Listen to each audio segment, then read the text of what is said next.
So I don't know if, brilliant, there we go. So I'll introduce the panel first, the title and the wealth of experience that we've got here today, which I'm very excited to have worked with and to be listening to over the next little under an hour. So as you'll have noticed, the title is Intensive English Programs, or IEPs, and Adapting to Post-Pandemic Needs, which I think is a very interesting area for us to explore within the IEP sector. So I'm going to introduce the panel, and then we're going to go into the presentations.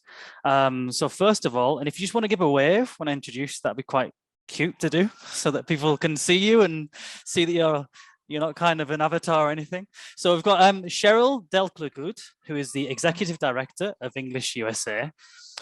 She's been in the field for over 25 years. I told you we had a wealth of experience here.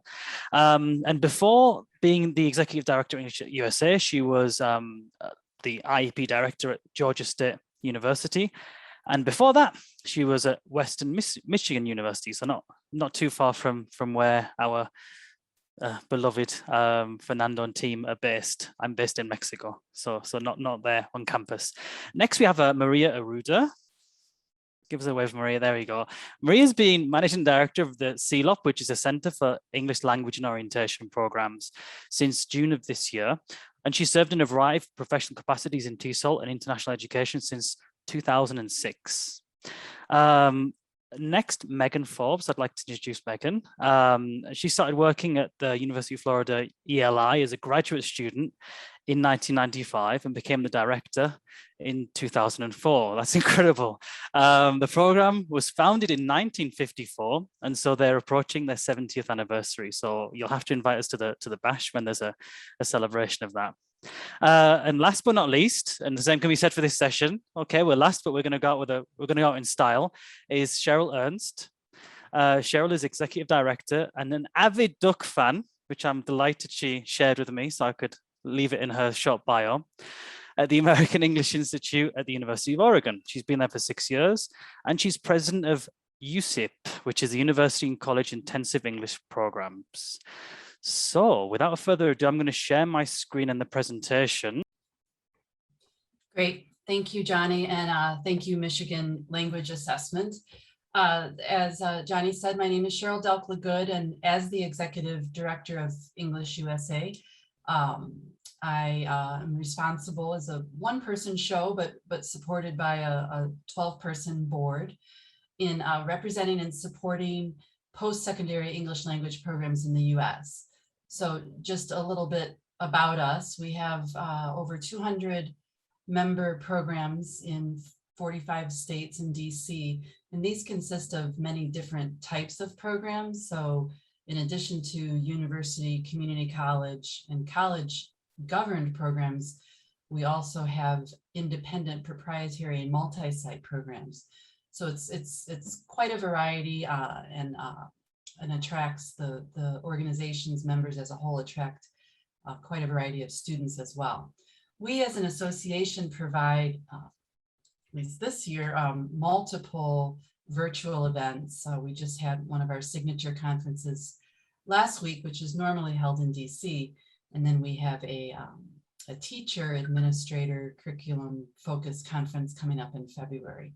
But during this time, the last year and a half, we have offered multiple types of informal meetups. We started a book club, which I had never been in a book club until I moved to Atlanta, but now I'm in a couple, and one of them is professional. So it's a fun way to get together and discuss everyday issues of being a program administrator or a teacher.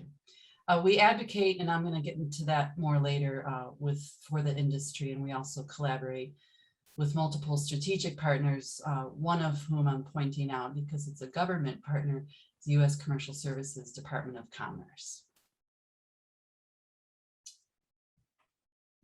So where we've been, this is that famous graphic that IIE puts together every year, and we keep on our desktop usually so that we can share with upper administrators, management, and the community. But this over the years, the graphic speaks for itself, but we have had multiple ups and downs in the post-secondary intensive English and pathway program industry. The data for Open Doors, I know many of you already know this, but the IIE IEP data is collected, it's a calendar year data. So this reflects 2020 and not yet 2021. And we know that there will be some interesting information that'll follow with this graph. But we rely on IIE, UCIEP, and EnglishUSA. Consider we all consider partners among each other to encourage our programs, member programs, to provide data for IIE's analysis and collection. So I will let that slide speak for itself where we've been. Let's look at where we're going, or where we are, and see where we are.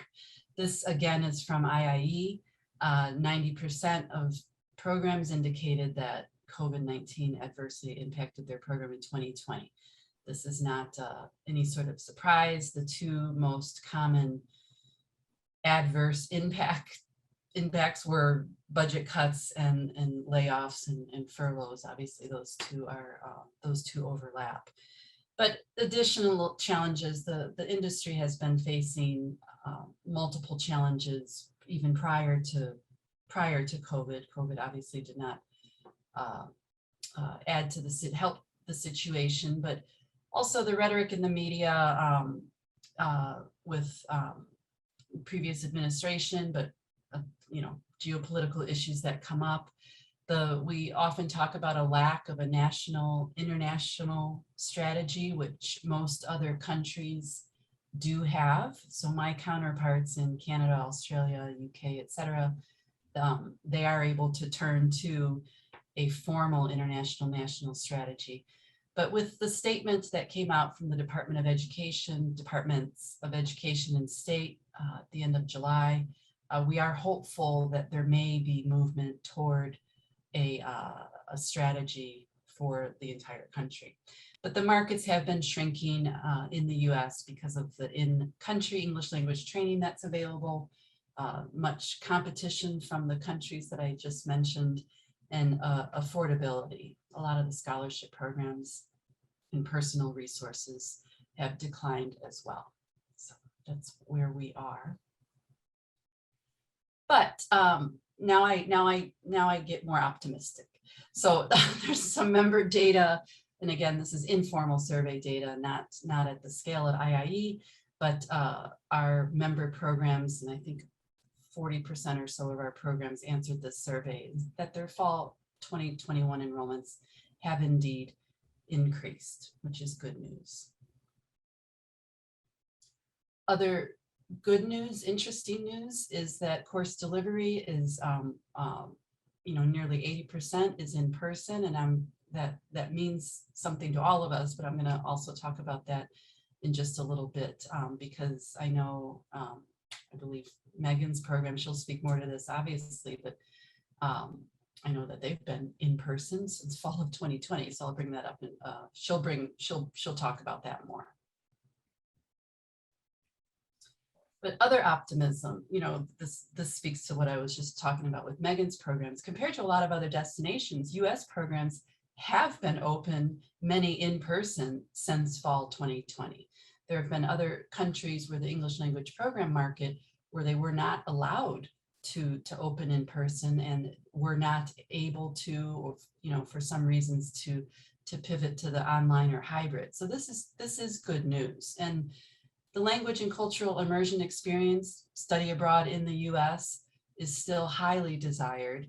And then we as an association, and with my colleagues here from other associations and programs here on the call, our inclusive voice has gotten stronger during COVID. Fernando was mentioning just before we went live, is, that's been one of the strengths I think that we've all been able to share about COVID. We at EnglishUSA talk about this collaborative competitiveness. There's a lot of mutual benefits to learning from each other, even as competing programs. And on my part, I'm excited about an increased presence of the industry overseas. And that's through EnglishUSA's collaboration and association with agent associations overseas, with my counterparts, as I mentioned before, English UK, Languages Canada, and then other contacts that we've been making all over the world. And then also our experience with that graphic, with the roller coaster, has kind of trained us to be nimble for what will come. And we are, as an industry, able to act swiftly. And from the field, I mentioned I was going to talk about this just a little bit more. EnglishUSA, along with UCIEP and our government bodies and other associations, have engaged in much collaborative advocacy over the past, for a long time, but in particular over the past couple of years, with the mutual understanding of our priorities, the student as number one. And that's reflected in the accrediting bodies' missions as well. So we do joint presentations at conferences, at local, regional, and national and international conferences. EnglishUSA has been the convener of other associations and media, similar, the conference we had last week, but all throughout the year as well. And our leadership is often called upon from associations such as TESOL, NAFSA, I already mentioned IIE, the Alliance, and the Departments of State and Commerce. And I should put the comma there and say Department of Homeland Security, who have also been engaging with us a little bit more actively in the past couple of months. We have put together several joint responses to the agencies with the associations here on the call and with others, and which we hope will lead to input on the national international strategy. I always have a hard time saying that. But take action, what do all those statements do? What does all that collaboration do? Why do we do it? Well, we do it because we are constantly in an ask mode. And I said that EnglishUSA represents and supports the industry, and most currently this is not a surprise probably to anyone on the call that deals with the English language program students, but the visa applications, the backlog there also includes, obviously, degree seeking students and English language program students. And also the second bullet point is related. There are some concerns that there's discriminate is kind of a strong word here, but bias against English only visa applicants. Anecdotally, we do hear from some of our members that if the student, wants to come and study just English, then his or her English obviously is quite low, so that it impacts the interview process. So we're in constant contact with the Department of State Consular Affairs, and we probably sound like a broken record to them, but to remind them that study English only prior to degree study or not is a justified reason to receive a student visa. So we are always on this issue in addition to others as well.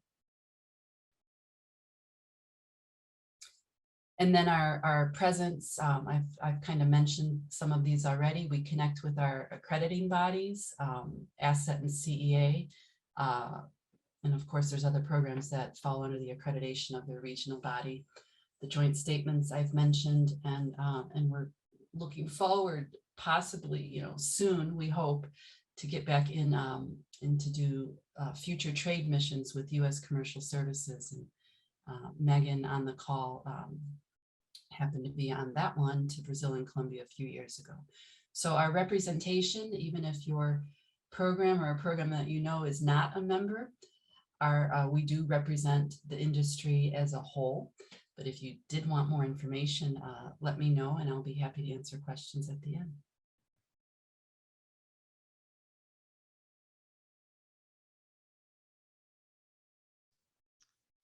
Hi, everybody. Good afternoon. Just to reintroduce myself to you, my name is Maria Ruda, and I'm the Managing Director for the Center for English Language and Orientation Programs. at Boston University. I'm going to be speaking with you today about CLAPP's outlook on the future in regards to intensive English language programming and student enrollment, and also kind of give you an idea of what our general strategic approach is post-pandemic. So first, I'm just going to give you a brief overview of who we are at CLAPP and what we do. And then I'll go into our future perspective and outlook, followed by what are the existing and current challenges that we continue to face in the next year and beyond, and also opportunities for business growth and development. So just a little bit about Boston University before we start. Boston University, in case you didn't know, is a private research university. We were established in 1839. This university is comprised of 17 schools and colleges. We have 300 programs of study, and we were recently ranked number 42 in the United States by US News and World Report. We have 3 campuses in Boston that consist of 33,000 students. 11,000 of those are international students, so a third of our population is international. And obviously we offer an urban environment, being right in the middle of Boston.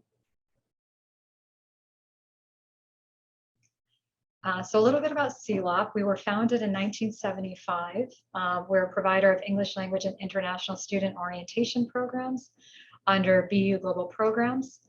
We are accredited by CEA, and we are a proud member, I should say, of UCIEP and EnglishUSA.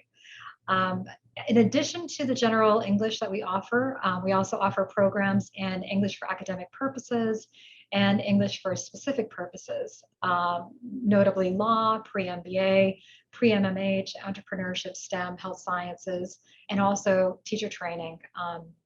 In addition to that, we have conditional admissions programs, and we've been offering remote and in-person programs since fall of last year. Okay, so what is our future perspective and outlook?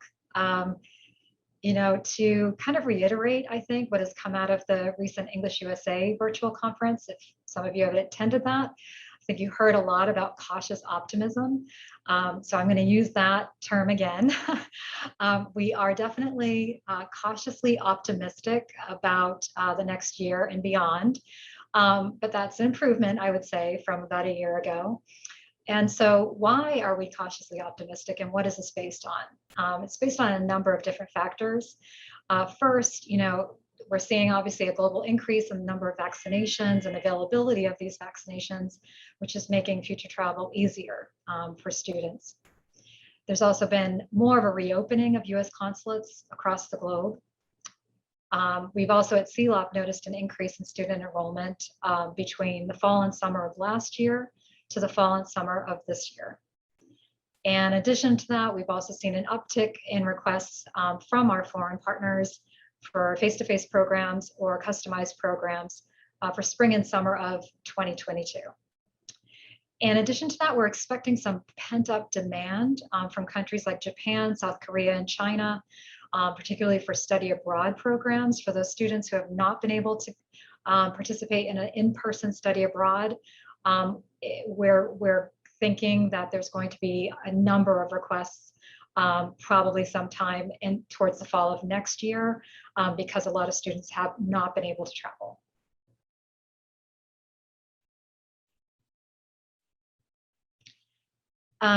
So unfortunately, there's still some challenges that we are facing, and I think that's why we're still cautious in terms of our optimism. There's obviously difficulty in building in-person relationships with new partners based on continued travel restrictions or travel risks. I'm sure a lot of you have experienced the closure of reliable agents that you've been working with over the years, and maybe experiencing some difficulty in vetting new agents based on the inability to meet them in person. This is a problem that we're facing currently. And also an inability to recruit new students through in-person events. So it requires some creativity, of course, in terms of how to attract new students if you can't get to them and attend in-person recruitment fairs. And also there's a continued visa interview appointment backlog with US consulates. So based on the State Department's website, the number of currently pending interview appointments is at 480,000. And this number in 2019 was closer to 60,000. So you can see that there's still a bit of an issue here with getting through or scheduling interview appointments for students who are requesting visas. So what do the opportunities look like? So I'd like to start with what we're doing within the university and the opportunities we see here within BU. So to begin, we run a program called Bridge to BU. Bridge to BU is a conditional admissions program for international students who are applying to BU undergrad programs through international admissions. And these are students that have applied, but they have not been accepted because they have not gotten the required TOEFL score. So they are often recommended to attend this program with us, CLAPP, for 1 semester. And during that semester, they're given English language training and also test preparation. And at the end of that semester, they take the TOEFL ITP test. And depending on their score and also coupled with recommendation from the center, they are then admitted to BU undergrad. And this started in 2016, so we've been running it for about 5 years now. And so far, so good. So we'd like to kind of replicate this model. And so what we're doing is we're identifying other schools and departments within BU with large percentage of international students and meeting with them to discuss this program and to see if there is a possible need or demand there for students who have been turned away and have not been fully admitted, but would benefit from a program like this where they could attend English classes and either based on a recommendation from the center or coupled with a new test score, be admitted later on. So we're looking at, implementing pre-matriculation and or conditioned admissions like programs with other departments and schools here. And this, of course, generates new revenue for the university, which is always a good thing. In addition to that, we're looking at creating additional value for BU. So what else can we be adding to the university to be seen as something that is valuable other than a center that generates revenue? So part of this is ensuring that everyone on campus knows who we are, knows what we do and what we can provide. And that is obviously with, ESL training and student orientation services and support.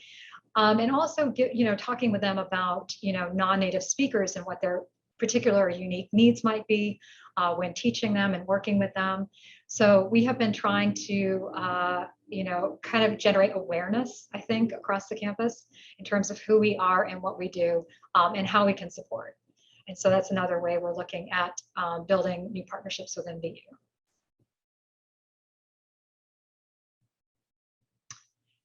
So secondly, we're looking at also customized and online programs. There seems to be a renewed emphasis on customized programs, particularly for professionals, so less so for students. So that seems to be the direction, at least we're going in the next year or so. There seems to be more requests for the ESP and EMI programs, along with general teacher training programs or teacher training kind of certificate-like programs. And again, just seeing that kind of shift in audience from students to professionals. So we're seeing that there's an opportunity there.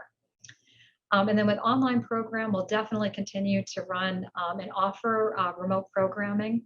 Right now, we're offering hybrid classes, and we'd like to eventually move away from the hybrid and offer either entirely in person or entirely online programming. The hybrid is, it's a bit difficult for teachers, I think, generally to manage with students that are coming in, that are online with students who are there face to face.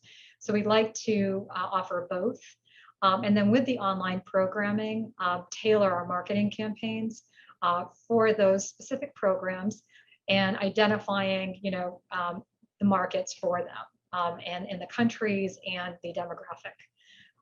So that's what we're going to be doing also moving forward. And then lastly, looking at, local, regional, and grant opportunities. So for local opportunities, identifying opportunities to partner with local colleges and universities to perhaps implement with them another kind of conditional admissions like program or pathway program, to help with, again, international students who might have been turned away because they didn't achieve the TOEFL score that's required for admission to the university. So taking our Bridge to BU program and sort of shopping that around. Also, we have 2 other programs that we could, take around and kind of offer to other schools to see if there might be a need there. One of them is the Harvard Graduate School of Design program that we run. So this is a course that they take prior to attending Harvard's Graduate School of Design. And it's to kind of get them used to being in that environment without it being so high stakes.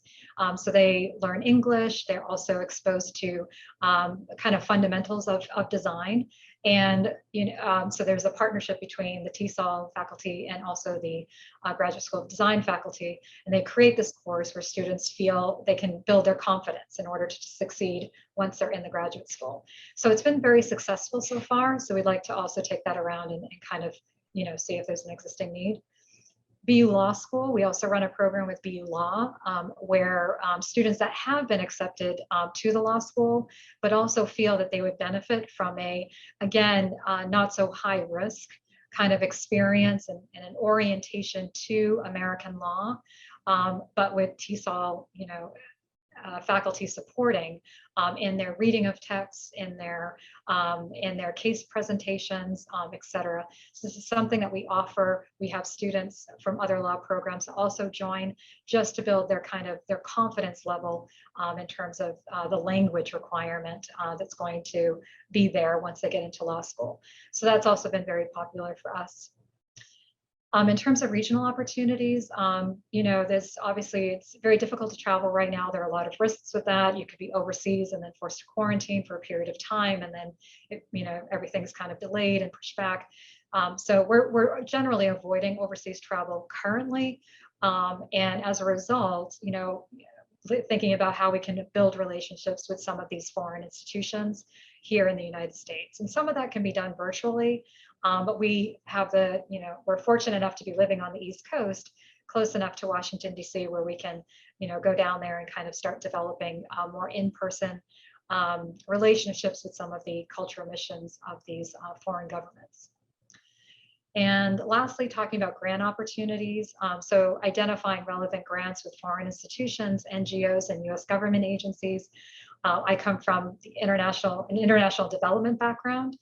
So I know that there are a lot of opportunities within the international development sector for, let's say, subcontractors with, IEPs that are contracted to provide English language training or even teacher training to maybe a larger grant with USAID, for example, or others.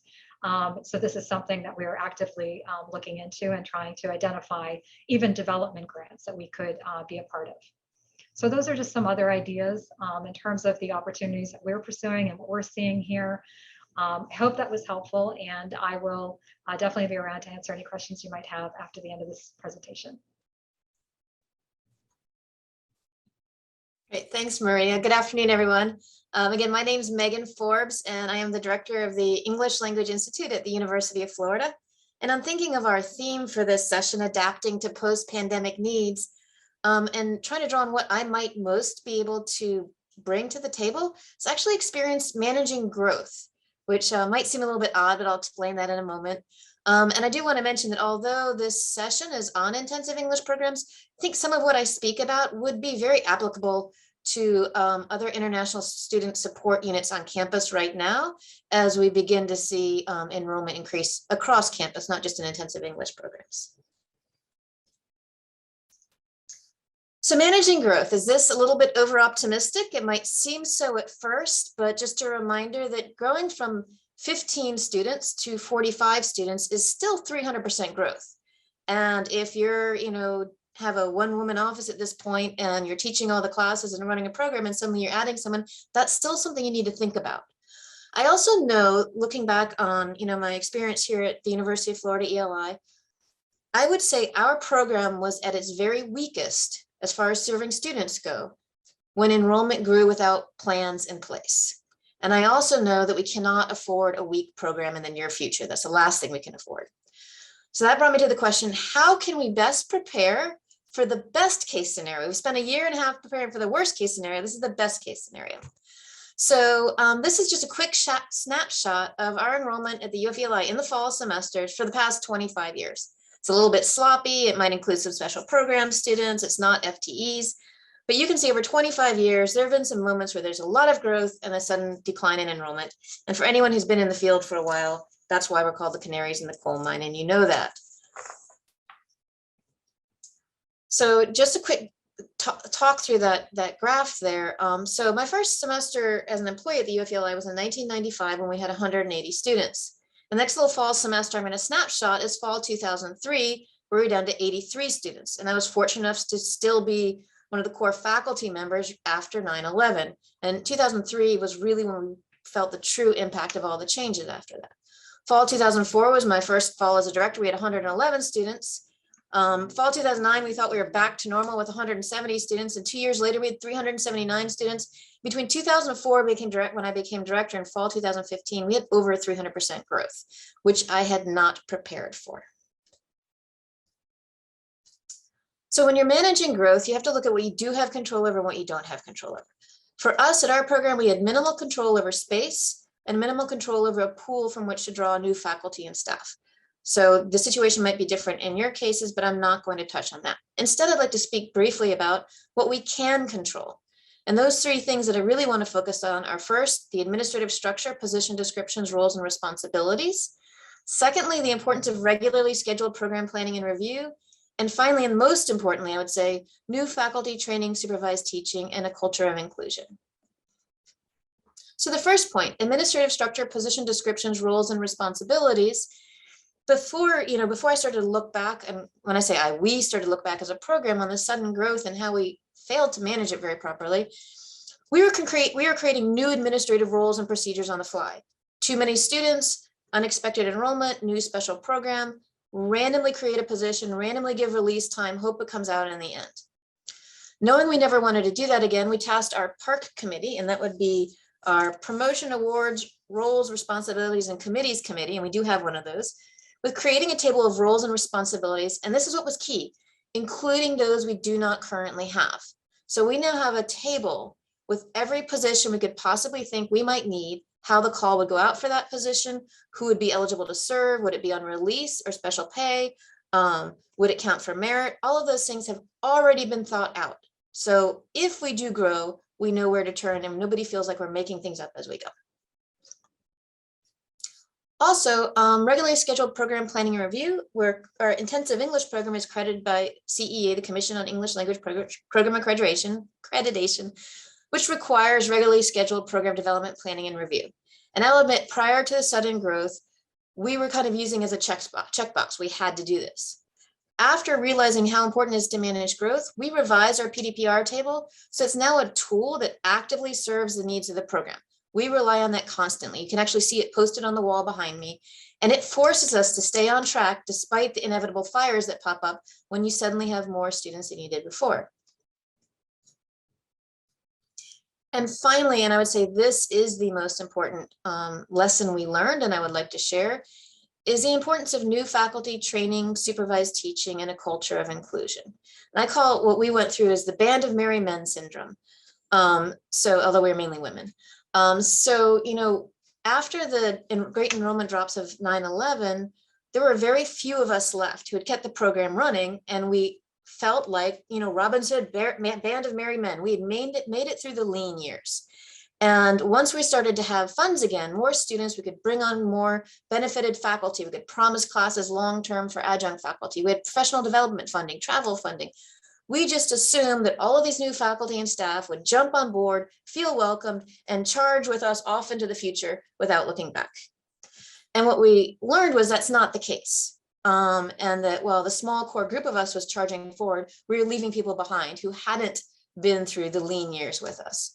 So after that, our assistant director spent a great deal of time, energy, and it took some funding to create a new faculty orientation that would be ongoing throughout the first year of teaching, regardless of previous experience. So it doesn't matter if we hire new faculty to our program now who have 15 years of teaching experience, we'll still have them we'll do more now than we would before, which was throw the teacher manual at them, say, here's the classroom, good luck with that. So the growth that we can control, or what we can do for managing growth, is make sure we have plans in place for administrative structure, position descriptions, roles and responsibilities. Planning and review is crucial. And most importantly, make sure that you have new faculty training, supervised teaching, a culture of inclusion, to be sure that when you do begin to grow, you're not leaving anyone behind. Of course, ironically, we took all of these steps just as enrollment plateaued and then dropped and took a nosedive. However, I know right now that we have the structure, the procedures, and the policies in place to provide us with a roadmap for the future, which I know will include growth. And I'll just close with this slide back to the band of merry men, because I think it's also really important, as Cheryl touched on, as people return to campus. You know, there are a small group of faculty for our program that we're teaching in person starting in October and then in January. And so we were used to being on campus, and we're that group of merry men. So when other faculty started to return and we're 100% in person this summer, it was really important to take the time to pause, to focus on the program and bringing everyone back on board, rather than simply talking about all the good times that are coming. So.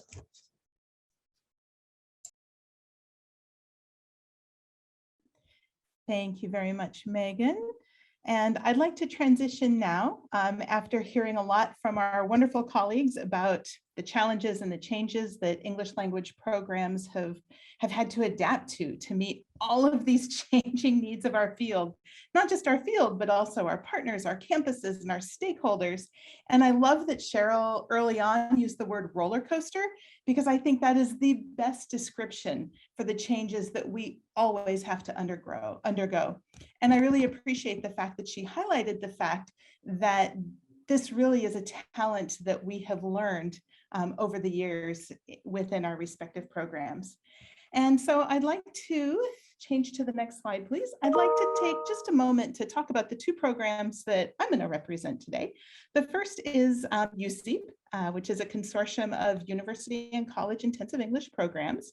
We were founded in 1967, and we have a much more narrow focus than what an organization like TESOL or EnglishUSA represents. So we support and strengthen university-governed intensive English program leadership. So we focus on supporting the administrators in these programs. And so a lot of what I'm going to share actually comes from that context of being housed on a university campus. And I'm the executive director of the American English Institute at the University of Oregon. And very briefly, in a nutshell, we were founded in 1978. And like the other programs presenting here today, we have key units as well. We have the Academic English for International Students program, which is our credit-bearing program. We have the CEA accredited intensive English program, which is non-credit. And then we also have our innovative programming wing, which is the online program, teacher training grants and the like. So within those three programs, we can pretty much go anywhere that we need to go. Okay, next slide, please. Thank you. I am recycling Cheryl's slide from EnglishUSA because I want to demonstrate how all of those changes in enrollments require intensive programs to really adapt. We talk about adaptation all the time, but what does adapting really mean? What does it look like when we break it down? So just in this most recent change, and as we prepare for that bump up in enrollments, which we're all thrilled to, many of us are thrilled to have seen, we have to manage changing enrollments, which can mean most recently combining classes, which violates everything we believe in as educators. We reduce staffing, we alter organizational structures. As we've reduced staffing levels, we may be a one-person administrative team, as Megan mentioned. But we've also had reports from our membership of a loss of professionals. So several of these professionals have gone on to other fields, they've reinvented themselves. Our graduate students who saw the decline are now actually looking at work outside of the country. So growth could be a challenge if we have a smaller or different pool of folks to pull from to help staff our programs. We have definitely demonstrated that we can make very difficult and very painful changes that are necessary for our programs to succeed. In the NIPs and the flush days, we contributed significant amount of funding to our institutions.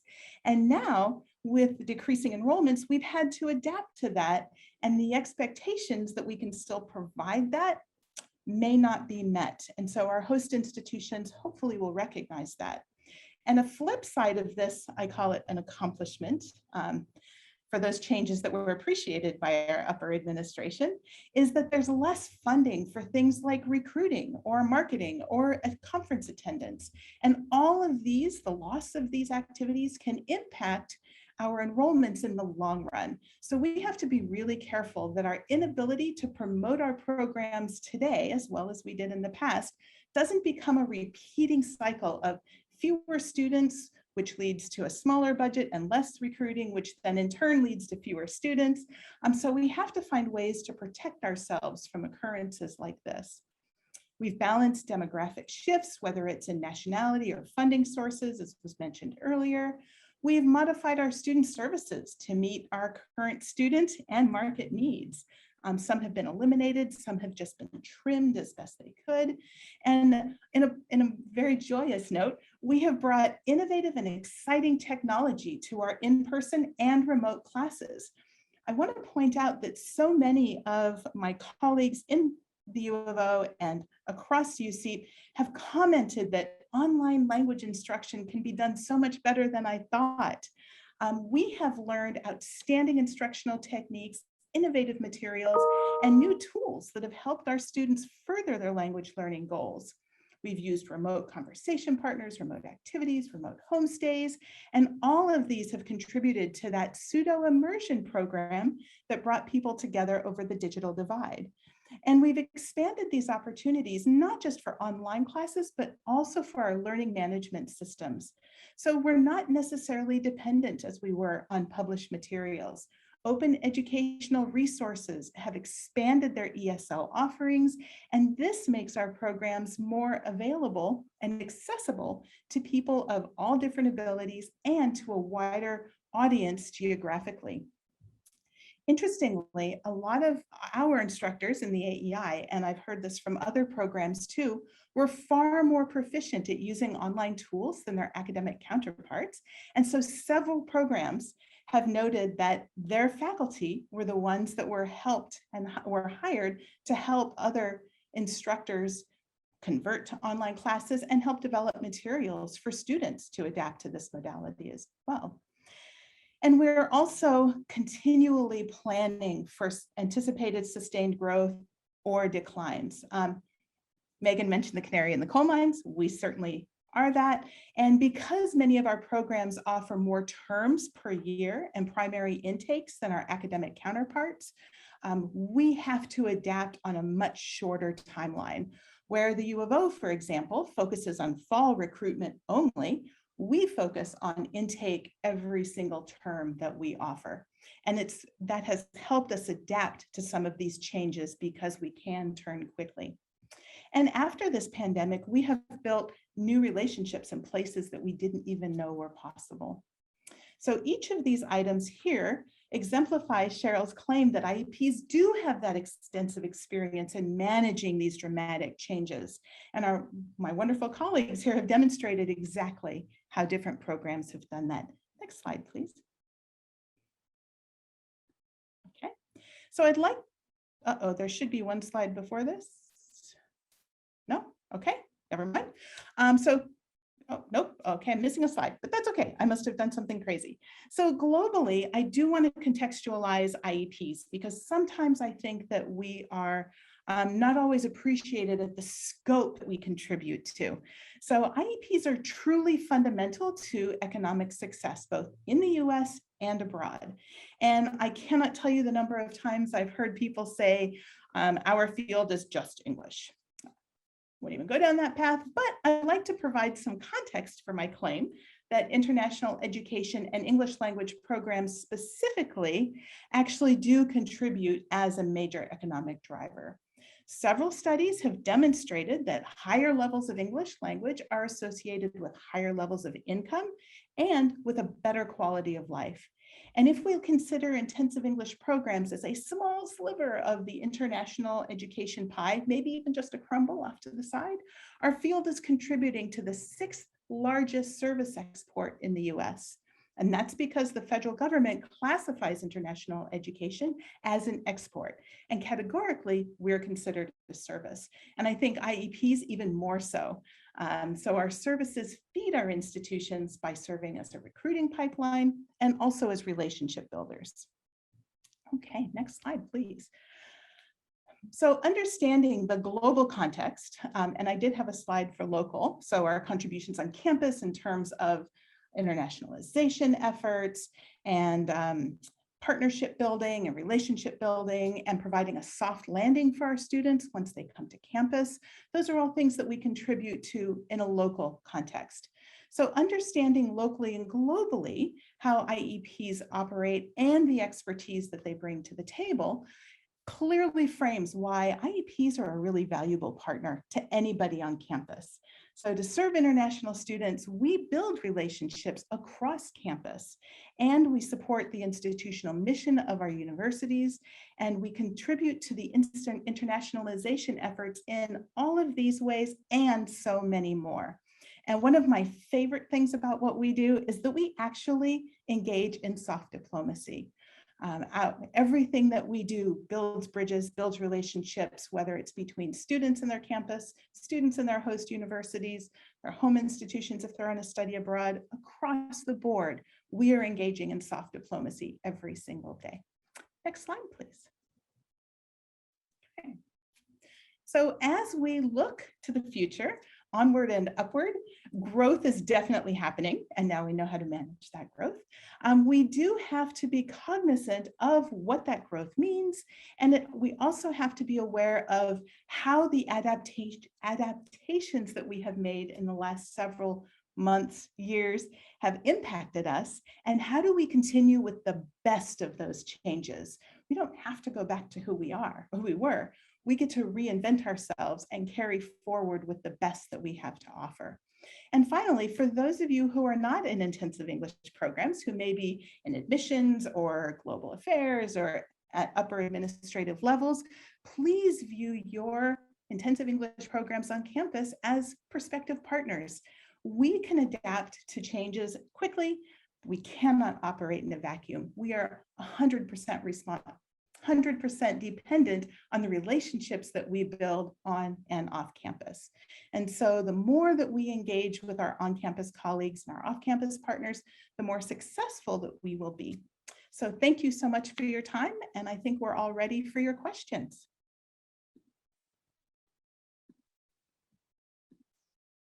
Yes, thank you for, and sorry, I don't know what happened to that slide, Cheryl. My deepest apologies. But I'm glad you were able to sum it up in any case. And thank you all for what was a tour de force of this particular sector. I really enjoyed it and scribbled down things on, let's see if I can read it later, but I was scribbling down notes because there's some very interesting parts there, particularly the metaphor of the roller coaster. I can't think of many other, at least in education, definitely in education, but you know, somewhere more sensitive to change, and the change rockets in, and you have to basically do some pretty impressive things to keep the lights on. So I think that was one of my takeaways. I'm just going to, now is the time for people to pop in with questions if you want in the Q&A. I'm not sure if we've got any coming into that channel or elsewhere. I was interested about what you do in the instance of, Maria mentioned this, when a good agent just disappears, they close down, and obviously that doesn't happen all the time, but we're in a period now where that's quite, well, maybe not now, but certainly like you said, during the pandemic, when suddenly a very good reputable provider and agents it's difficult to find good agents that can deliver and do it in an ethical manner, take care of students. So I'm wondering what you do when you get that news. I mean, how do you, maybe it was the only agent in a particular region or a particular country that you were using. So I'd be interested to just plant that question among the panel if somebody wants to answer. at U of O, we've just started working with agents, so I am eager to hear what others have to say.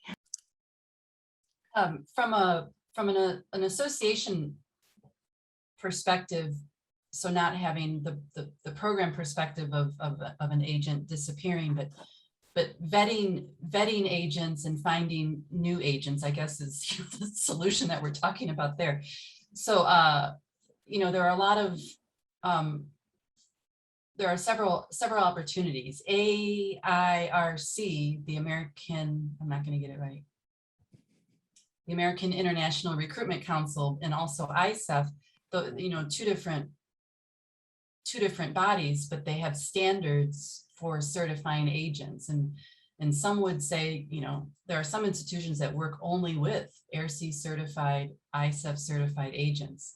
But EnglishUSA more recently has started to work with FELCA, and it's the Federation of English Language Consulting something.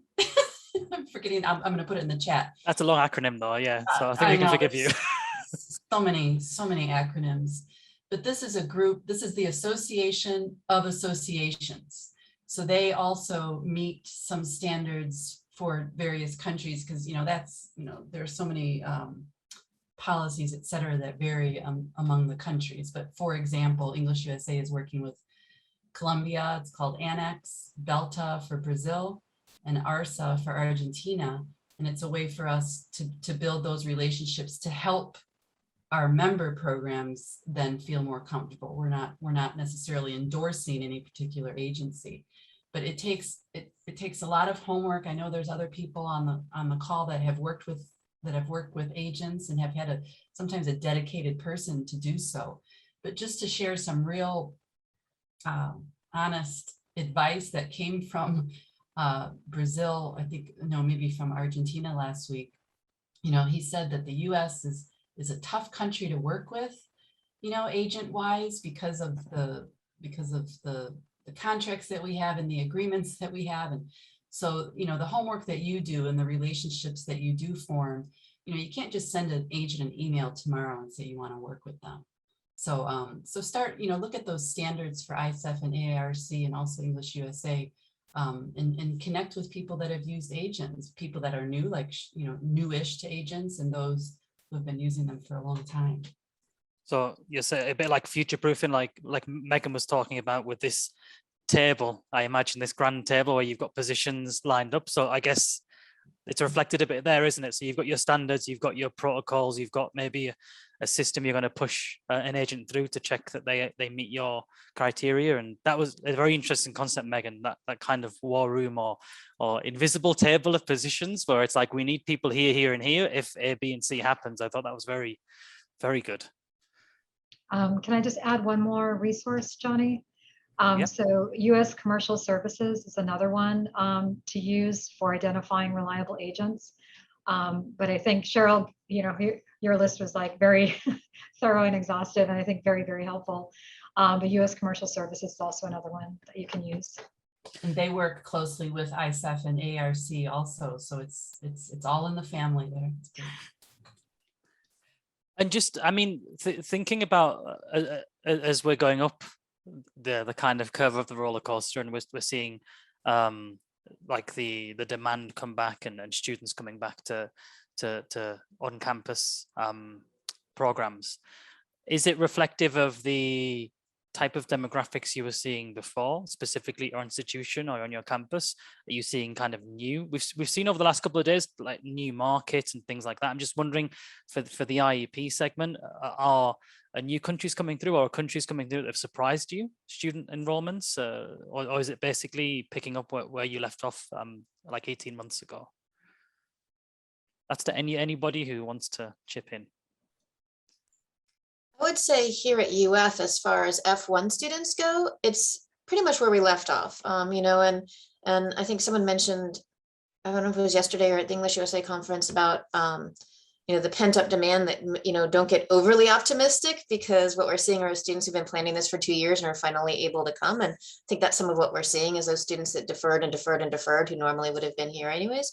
But one change we have seen is, during the pandemic, we reached out to populations we hadn't before, permanent residents, folks here in Gainesville through online programs that, that have now started taking, we have more non-F1 students in our intensive English program taking in-person classes proportionately than I think we ever had before, which is sort of an unusual sort of group of students that we hadn't worked with before.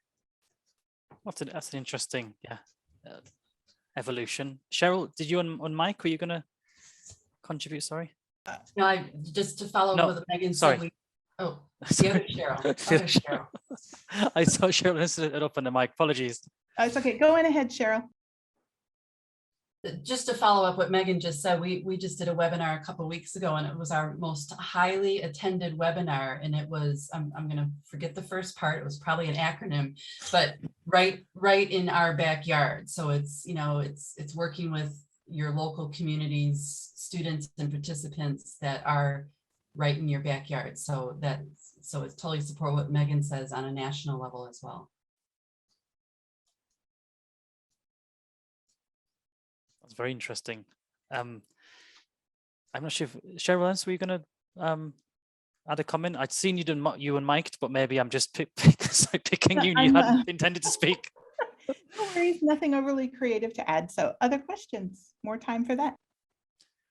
I think we're getting close to our quarter two time. We might see Fernando emerging any second now. But let me check if there are any. I don't think there are any more questions that have come through. Let me just check on the, no.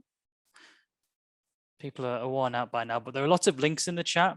Thank you for sharing those, panel. And once this goes out and gets the recording gets distributed, people will be able to dissect some of the information that was put in those slides, which I think was a nice journey from an overarching view of the sector, the challenges it's facing, moving on to sort of solutions, including remote homestays, which I was fascinated by as a concept. That's unbelievable, but very interesting. I was like, oh my word. And then coming out with next steps and what we've learned and how we've become more resilient as a sector to face these kind of jolts to what we'd call like business as usual, I suppose, whereas your business as usual is quite drastic. Yeah. So, I mean, I would like to thank you all for being an amazing panel. Apologies again if there was a slide that went missing there. I'm really sorry. But I, for one, found it very interesting. I'm sure that the participants have. I believe Fernando will be lurking to come and close this off, I think, because we're going to have a final closing of questions. Fernando, if you're around, then by all means, switch on your camera and your mic so we can see you. Thank you. Yes, great. I was updating slides with your information a little bit into some kind of general summary. Thank you so much. Fascinating discussion, even much better. I knew about some of the content, but I didn't know it was going to be this exciting, interesting, and so energizing and so positive, like helping all of us understand the roles of intensive English programs within higher education institutions and the huge contribution that they make to not only the institution itself, but also the entire community around you. So thank you so much, Megan, Cheryl, Maria, and Cheryl, and Johnny for moderating the panel. No, thank you, panel. That was really, really enlightening.